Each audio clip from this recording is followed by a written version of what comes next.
Hello বন্ধুরা, সকালবেলা ছাদ বাগানে এলাম। আর কালকে যা আমাদের এখানে বৃষ্টি হয়েছে আর বলেন না, হ্যাঁ তো সব গাছপালাগুলো ওই বৃষ্টির মধ্যেই বসে বসে ওই শেডের নিচে সব গাছপালাগুলো আলাদা করে, মানে এক একটা টবের মধ্যে টব কিনে বালতি কিনে সব গাছগুলো বসে, যে কুল গাছটা মাটির টবে ছিল, কিন্তু এদিক ওদিক হয়ে প্লাস্টিক টবে ছোটোটা ছিল, ওই যে বড় টবে বসালাম। এই যে কপি গাছটা সব ছোট জায়গা ছিল, সব বড় জায়গা শিফট করলাম। এই যে আপনার এই গাঁদা ফুলের গাছ ফাছগুলো, চন্দ্রমল্লিকা, সব এগুলো টব কিনে এনেছি। কিনে নিয়ে এসে সব এক এক জায়গায় এক এক করে শিফট করলাম, যাতে গাছগুলো ভালোভাবে বাড়তে পারে। হ্যাঁ, কেন গাছগুলো যখন লাগিয়েছে ওকে তো বাড়াতেই হবে, কিছু করার নেই। গাছের পেছনে একটু না খাটলে তো আর হবে না।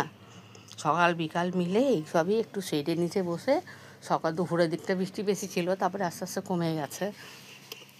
তারপরে এগুলো গিয়ে এইগুলো গাছপালা সব এগুলো শেডে করলাম। এই যে পেয়ারা গাছটা দেখছি ছোট্ট টবটা ছিল, বাড়তে পারছে না, তারপরে একে বড় টবে শিফট করলাম পেয়ারা গাছটা। আর এই কুল গাছটা এটাই ছোটো টবে একটা ছিল, জানেন তো।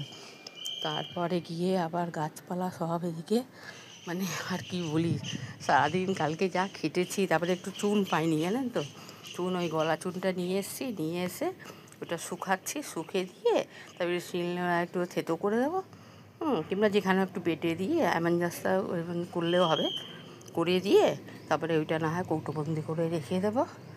এইসবই করছি। আর বলেন না, এদিকেও অনেক গাছ টাছ ছিল, এই আম গাছ টাছ এইগুলো সব।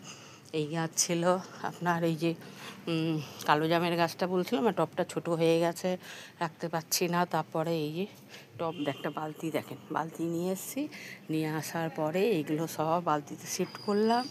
এখানে লিচি গাছটাও ছিল ছোট্ট জায়গাটার মধ্যে, মানে বারে বারে হাতটা বেঁকে যাচ্ছে, জানেন তো।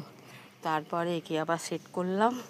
এখানে আবার শিউলি ফুলের গাছটাও বড় বালতি একটা দিয়েছি, কারণ যখন ফুল হচ্ছে তাকে যদি যত্ন না করি, এ তো সবসময় হবে না, সিজনে হয়ে তারপরে ডালপাতা ছেটে দেবো, তারপরে পরে আস্তে আস্তে বাড়ুক, হতেই থাকবে, অসুবিধা নেই। আর বলেন না, এইসবই সারাদিন করেছি, করার পরে শরীর ক্লান্ত হয়ে যায়। আর আপনাদের বলেছি, আমি তো আর করতে ভিডিও করতে পারি না, একসঙ্গে দুটো কাজ আমার করা যায় না, অসুবিধা হয়ে যায়।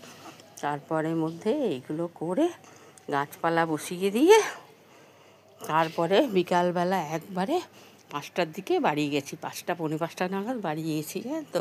এই দেখেন অ্যাপেল গাছটা এমন জায়গায় পড়েছিল কি